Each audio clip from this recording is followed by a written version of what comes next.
Les États-Unis ont affirmé aujourd'hui n'avoir aucune confirmation que des membres de l'UNRWA tués cette semaine étaient membres du Hamas, c'est ce qu'a affirmé Estelle cette semaine. Comment l'armée aujourd'hui peut convaincre les États-Unis qu'en effet, parmi les membres de l'UNRWA tués, il y avait en effet des membres actifs du Hamas? Écoutez, je vais vous dire, depuis le début de cette guerre, UNRWA se comporte de manière scandaleuse, en niant les faits, en niant la vérité.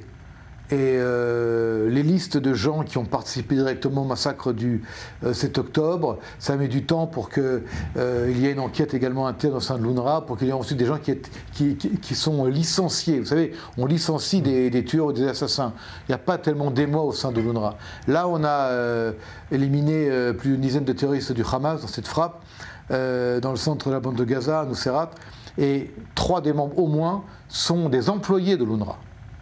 Un, par exemple, est directement responsable de l'appareil opérationnel de la branche navale du Hamas. Il était également lié à d'autres éléments de la branche armée de Azzedine El-Qassam.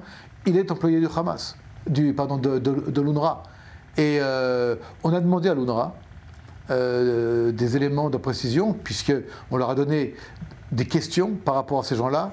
Jusqu'à maintenant, on attend les réponses de l'UNRWA qui ne veut pas nous donner, qui n'ose peut-être pas nous donner les réponses.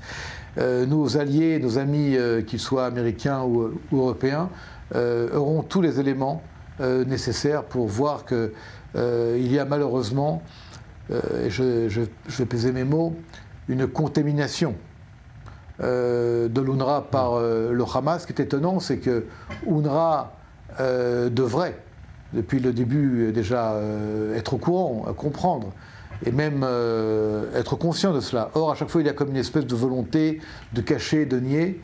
Je vois également une campagne anti-israélienne extrêmement dure de la part du directeur de l'UNRWA à l'étranger, qui parle de l'UNRWA comme étant pratiquement une espèce